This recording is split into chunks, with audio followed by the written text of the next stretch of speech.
Said the rock star move with them rock star dudes. Said the rock star move with them rock star dudes. Now here's an SUV I'm sure even your grandmother needs no introduction to at this point. It's the Mahindra Thar Roxx, the 5-door Thar. And even though they gave it a rather silly name, there is no overstating just how significant an SUV this is for Mahindra. I mean, they launched it on Independence Day with a 150 SUV convoy led by none other than John Abraham himself. And they even got Farhan Akhtar to play a rock concert for the Thar Roxx. But amidst all this bravado and fanfare, one thing stuck out to me. The head of the auto division, Vijay Nakra, did say that their tagline, the SUV, is not just a bit of marketing. They really, really mean it, because this car, when it comes to space, ride comfort, interior comfort, and refinement, is on par with none other than the XUV 700. Now, that's a very bold statement to make. It means that this is not good just by Thar standards, it's good by all SUV standards. And today, we're going to take an extensive drive of this SUV and see what they're really on about.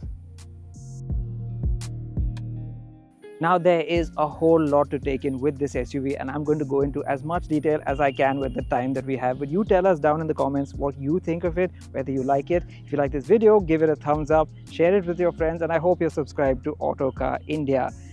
And before we go any further, just a bit of a disclaimer. Whatever we think of the car, I have to say this has been one of the most chaotic drive events in my 10 years of reviewing cars. So if you see a few inconsistencies, number plates changing, colors, interiors, backgrounds, I do apologize. It has been crazy, but we want to get this review out as best as we can for you. Now, you might think there's not a lot to talk about design-wise, but they've actually made a number of changes. Chief of these is the new 6-slot grille, which is split down the middle and looks like a set of gritted teeth. I personally would have liked it in a contrast color rather than the body color treatment, but tell us what you think down in the comments. The rest of the face is pretty similar, save for the new LED projector headlamps and their C-shaped DRLs. Now, the big change, of course, is round here on the side. Up front, things are quite familiar with similar wheel arches, indicators inside them, but there you'll find big new 19-inch alloy wheels. Around here, the badge now says Thar Roxx, and in the big mirrors, you'll also find the new cameras on the sides. Here is quite a sturdy side step, and as before, you get the exterior hinge doors for all 4 of them. Now, onto the door that matters most. It's the new rear doors of this car, and well, the actual aperture down here is quite narrow from the outside, at least, and it eats into the wheel arch quite a bit. I wonder how that will factor in when you're getting in and out of the car. We'll know in a moment. Around here, you'll find that the door handle is concealed inside the door itself. And here, this sort of triangular section for the quarter glass and this pillar, it's caused quite an uproar on the internet, but tell us what you think down in the comments. The roof is contrast colored, all black or rather dark gray. And over there you'll find a big sunroof. This car does not come as a convertible like the 3-door does. Now, at first glance, the rear end of the Thar Roxx might look quite similar to the 3-door Thar, but look a little bit closer and you'll start to notice some differences, like the part LED tail lamps with the LED C-shaped signature over there, or this new 19-inch alloy wheel like the rest of the car that's on the back here, and the rear view camera that's nestled in there.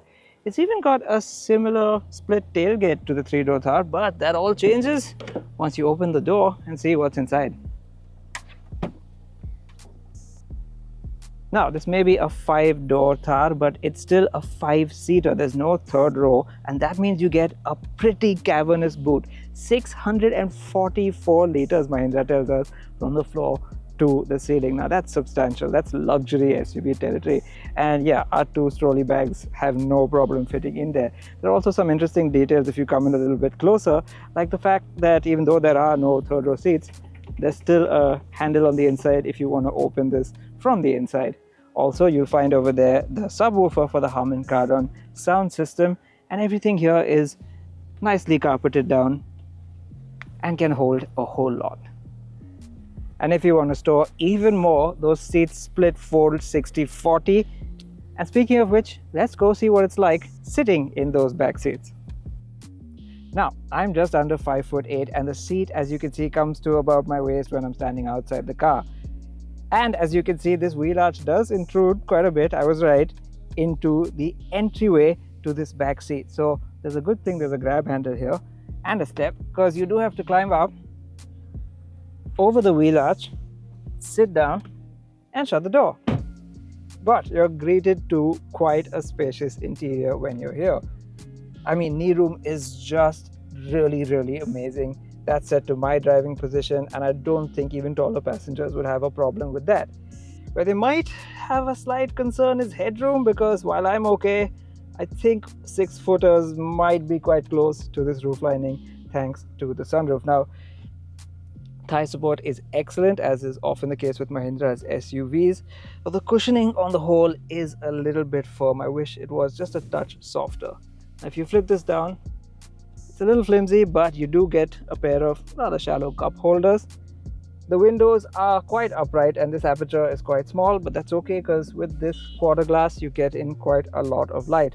The window switch is up here on the doors. You get rear AC vents and a Type-C port for charging, and a little place to keep your cell phone down here.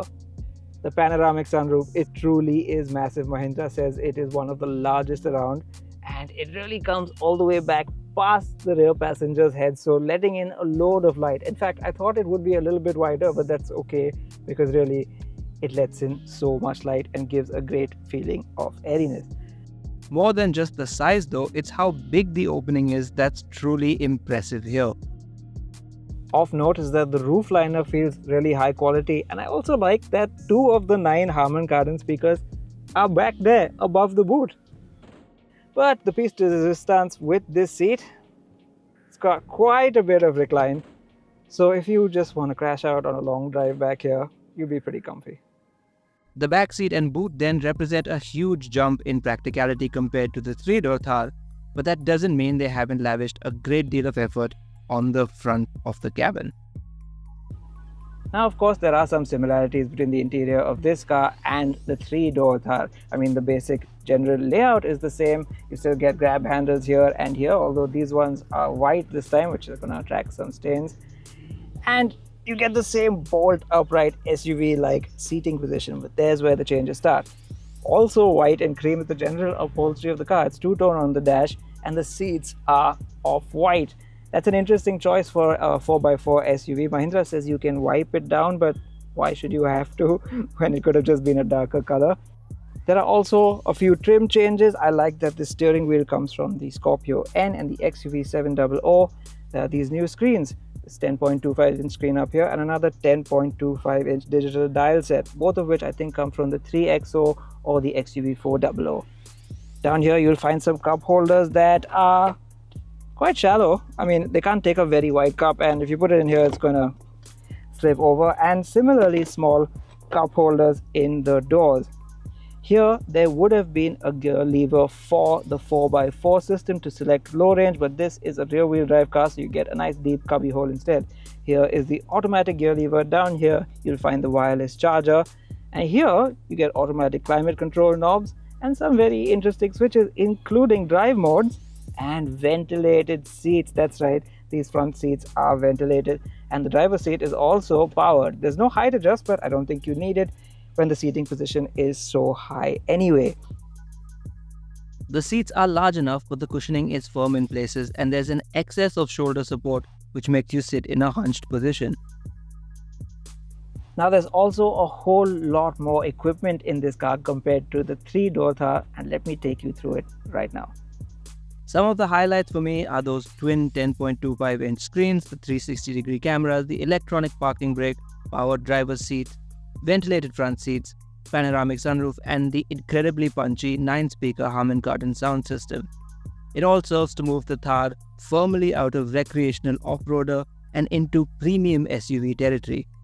You also get 6 airbags, ISOFIX mounts, 3-point seat belts all round as standard, while the top spec cars get level 2 ADAS features. There is, however, no Bharat NCAP score for the Thar Roxx just yet. But hold on, because I'm not quite done with this interior. There are other interesting things in this interior, like here you will find the controls for the big panoramic sunroof, which in my opinion could have started a little bit further ahead. Yes, it's very large, but it's more for the rear passengers than it is for the two in the front.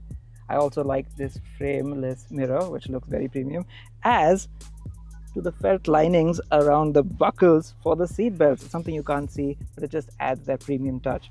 Now under here, this is a split thing where the left hand side armrest slides, and if you lift it up, you'll find a pretty small cubby hole down there.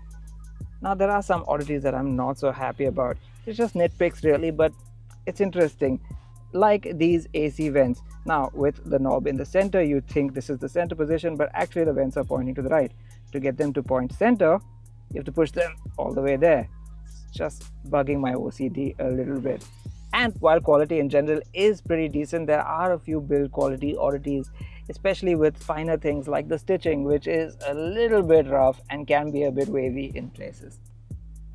Now, I really like this touchscreen. The UI is very, very attractive and very premium looking in my opinion, and really uplifts the ambience and the luxury quotient of this cabin. It works quite slickly, and it's got some interesting features. It's got navigation by Mahindra Mapples. It's got adventure stats, which is an upgraded version of what you got in the Thar 3-door. This is your on-road stuff with power, torque, and your trip meter. Here you get a rev counter and your speed.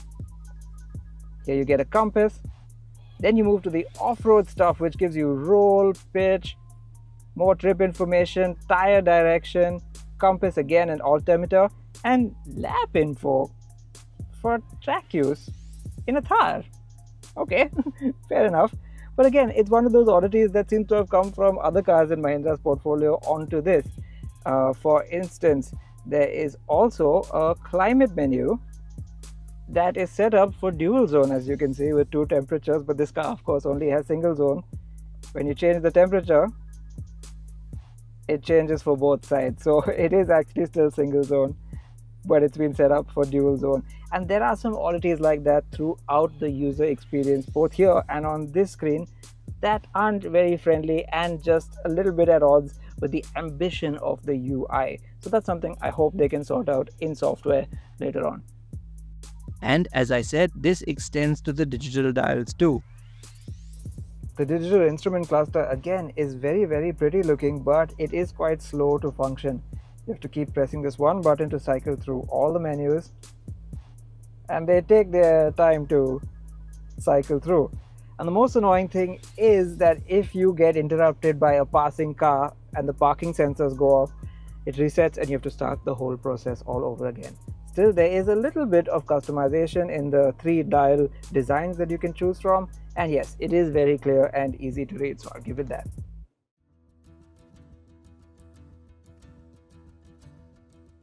Now onto the all-important task of driving the Thar Roxx, and it comes in various powertrain configurations. There's petrol and diesel 4x2 in manual and automatic guises, and diesel 4x4 in manual and automatic guises too, with no petrol 4x4 for now at least.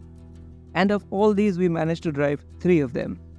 And yes, as I mentioned earlier, we didn't get much shooting time, so if the outside of the car doesn't match the inside, please understand. Let's start with the petrol automatic, and since we are on a long convoy drive through the city, our first impressions started in traffic. So this is the point of time in the drive when we are actually stuck in quite a bit of traffic, so I thought since we're all slowed down, might as well tell you a little bit about this car's ADAS system, because yes, it has level 2 ADAS. I like the way they've calibrated it. It's not overly sensitive, which can be a problem in some cars. Here it gives you enough leeway and a few warnings before it actually intervenes, especially the auto emergency braking. It'll vibrate the steering wheel, and presumably once you get really close to the obstacle in front of you, it will slam the brakes. Thankfully, I haven't had a chance to fully test out the extent of that feature just yet. If you can hear those beeps, that's because the parking sensors around the car while it's in drive are quite sensitive, and the moment anything comes quite close to this very big car, it sets off the parking sensor. There is a way to turn that off, because yes, that is quite sensitive and it tends to fire quite often. The good news is other ADAS features that matter when you're going faster, like adaptive cruise control and lane keep assist, work well too, as we found out later on. But for now, how does this car drive? Now this particular Thar I'm driving is the petrol automatic rear wheel drive, and that I think makes it the most lifestyle-y or conventional of all of the Thar models on sale. It's also potentially the lightest of all the Thars, which I think also makes it the sportiest, if that's even a thing with Thars. Well, let's have a look, shall we? Because this car does have a zoom drive mode, which I believe is the sportiest one. And yep, instantly throttle responses get very, very sharp. In fact, they can be a little bit too sharp and quite snappy if you're not being careful. But if you can get past the snappiness, what will really strike you about this engine is just how smooth and how strong it is. 177 horsepower, 380 Nm, that's a seriously strong amount. And all funneled to the rear wheels in a very snappy manner in this zoom mode. Yeah, you will spin the wheels on a loose surface. But let's dial it back down to zip drive mode, which is comfort, oddly enough. And let's appreciate how smooth this 6-speed Aisin torque converter automatic gearbox is. You can hardly tell it's there, you can hardly tell it's shifting, and you're just coasting along on a nice cushy ball of torque. Doesn't feel rev happy or urgent, and the gearbox just masks everything so well that the experience is just so relaxing and unobtrusive. The downside? Well, you're probably going to have to suffer through single-digit fuel economy figures. But hey, if you've made the petrol choice, you've got one of the better petrol powertrains out there. It's also incredibly refined, and in fact, the only thing you can really hear is the turbocharger whine at certain RPMs. Now we have to talk about the ride quality of the Thar Roxx, because really that's where Mahindra seems to have put the maximum amount of its focus. For one, this car uses an entirely new platform. It's the Gen 4 ladder frame chassis, which Mahindra has dubbed Glide. That too is a pretty big call, because yeah, this is still ultimately a ladder frame SUV with a live rear axle. So how has it turned out? Well, very good by the standards of ladder frame SUVs. I will give it that much at least. The new ladder frame chassis is considerably stiffer, which allows them in turn to fit softer dampers. They've also equipped it with the likes of frequency selective damping, as well as rubber bushings for the bump stops, which really adds a nice soft edge to the suspension. The result? Well, yes, it is among some of the better ladder frame SUVs out there. You don't get moved around and shook around like you would expect to in a Thar or any other big body-on-frame SUV, but frankly, it's just no match for a conventional monocoque SUV like the XUV700. Though considerably softened, you do still feel quite a bit of vibration over a bumpy road like this one, and hit a heavy bump, and yeah, there's a lot of thud through the cabin. What has improved considerably is that you don't get a lot of shake or shudder or shock through the steering wheel, and that's because they've moved from hydraulic to electric power steering. That's a huge benefit, not just from the steering point of view, which I'll get to in a moment, but also from the fact that this car just doesn't feel as cumbersome to drive over a bad road. But yeah, the steering, it's so much lighter, it's so much easier, and it does make this tough SUV feel like steering a car, a hatchback, a sedan, not a behemoth tank, which is what it actually is. Refinement levels overall are just outstanding, whether it be the engine, the suspension, all of it. There's very little wind noise too. The experience you get is really quite pleasant, and yes, very close to your conventional premium family SUV. All this, remember, is in a Thar, which is meant to be a lifestyle off-roader. And though I may be in a small narrow lane right now, I drove this car out on the highway earlier and it handled that even better than this. You see, as the speeds build in this car, the ride quality gets even better, and you're also granted this godlike stability on this big, heavy, tough ladder frame chassis. Next, it was time to jump into another variant, the diesel automatic with 4x4. The diesel 4x4 automatic seems like the one you'd choose if you want to do some nice plush off-roading. What I mean by that is the convenience of an automatic with all the toughness of a 4x4 system with low range transfer case and electronic locking rear differential, and a nice healthy reserve of diesel torque to get you unstuck from some sticky situations. But no, right now we're out on the highway and it serves as a pretty good highway cruiser as well. The first thing you got to note is that it's a whole lot lazier than the turbo petrol engine. Spins up nice and gently, but feels like there's a strong reserve waiting to be unleashed. What also keeps things lazy is the fact that this car doesn't have a sport mode for some reason. It does have the off-road modes, sand, mud and snow, but there's no zoom mode to make things go faster. I'm not sure why that is, but that's how it is, and I suppose it's just as well with the big lazy diesel engine. The gearbox as a result never gets too aggressive and likes to slur through its gears, which is just fine. Another thing I noticed about this diesel automatic version is that the brakes are a whole lot snappier than the petrol automatic version. You have to be a lot more judicious with the brake pedal or else you'll be lurched forward. Another thing I'm happy to report is that the diesel version doesn't feel any different in the ride and handling department compared to the petrol. Oftentimes, in order to compensate for the added weight of a diesel engine, car makers stiffen up the suspension, and the heavier weight also makes the car feel a bit more ponderous, but not here because this is a heavy car either way, and the light electric power steering takes care of it so well. It just doesn't make you feel the weight of this big heavy Thar Roxx. Now, given this is the 4x4 version of a Mahindra Thar, the right thing to do would be to go off-roading. But again, unfortunately, time was not on our side. But stay subscribed to the Autocar India channel because we're definitely going to put it through a proper 4x4 test soon. What I can do to whet your appetite until then is tell you about the Thar Roxx's off-road hardware. Though we don't have a ground clearance figure, we hear it's higher than the 3-doors 226mm thanks to the larger wheels, and it has the same 650mm of water wading ability. Its ramp breakover angle is reduced to 23.9 degrees thanks to the longer wheelbase, while approach and departure are 41.7 and 36.1 degrees respectively. You get a low-range transfer case activated by a traditional lever, not the on-the-fly knob like the Scorpio N, and there are brake locking differentials as standard with an electronic locking rear differential for the 4x4 versions. There's crawl assist that helps you navigate through tough terrain at low speed, while Intelli Turn Assist brakes the inside wheel for sharper turns at lower speeds. And finally, we managed to squeeze in just enough time to try out the diesel manual 4x4. Now I suppose this is the purest form of the Thar you can get, especially if you want to go off-roading. It gives you full manual control of everything and really get into the action of getting yourself unstuck. But again, here out on the highway, it's not such a bad experience. It makes for a pretty good cruiser. That's largely down to the diesel engine's lazy, heavy reserves of torque.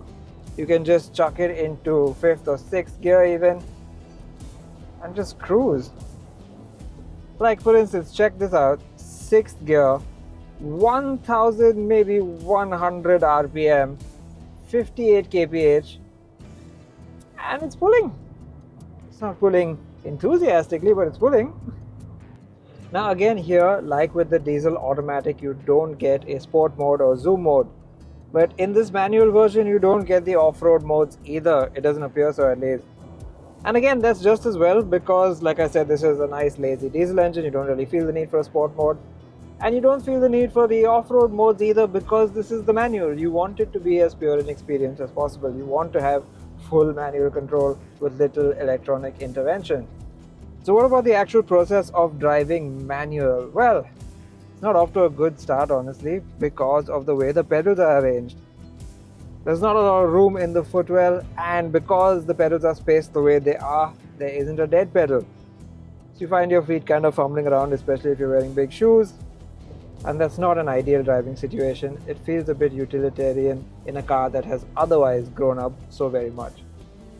The clutch is nice and light even if it has quite a bit of travel to it. And the gear shift is not too heavy either. It's not super light, don't get me wrong. It's very positive. The throws are a bit long, but they at least do feel satisfying once you slot them in. And it certainly doesn't feel as truck-like as ladder frame SUVs of old. And with that, though we didn't get a chance to go off-roading, we got a pretty good impression of the Mahindra Thar Roxx. To answer the question from before, no, the tough ladder frame chassis and its inherent characteristics mean it's not quite as comfy as an XUV 700, but it's impressive how close it is on refinement. But just who is the Thar Roxx for, and where does it fit in the lineup? That's a little more confusing. Thus far, the 3-door Thar was the recreational 4x4, the XUV 700 was the premium 7-seater, and if you wanted a bit of both, there was the Scorpio N. The Roxx feels like a similar proposition to the Scorpio, but with the look of a Thar instead. What matters though is that Mahindra has offered buyers yet another option in the same 12 lakh plus SUV space, which it wants to completely dominate in the next few years. Prices go from 12.99 lakh rupees to 20.49 lakh rupees across the wide range of variants. But do note, 4x4 prices haven't been revealed yet, so expect to pay a few more lakhs for those. Well, one thing's for very sure, this is more than just an elongated Thar. It is so much more than the sum of its parts. That's because it's got a new chassis and so much tech. It's an all-new Mahindra SUV, and in fact, a lot from this car will trickle down into lesser Mahindras, perhaps even the 3-door Thar. It really sets a new benchmark for Mahindra's ladder frame SUVs, and I'm excited to see what the brand has next, both for the Thar and the rest of its SUV lineup.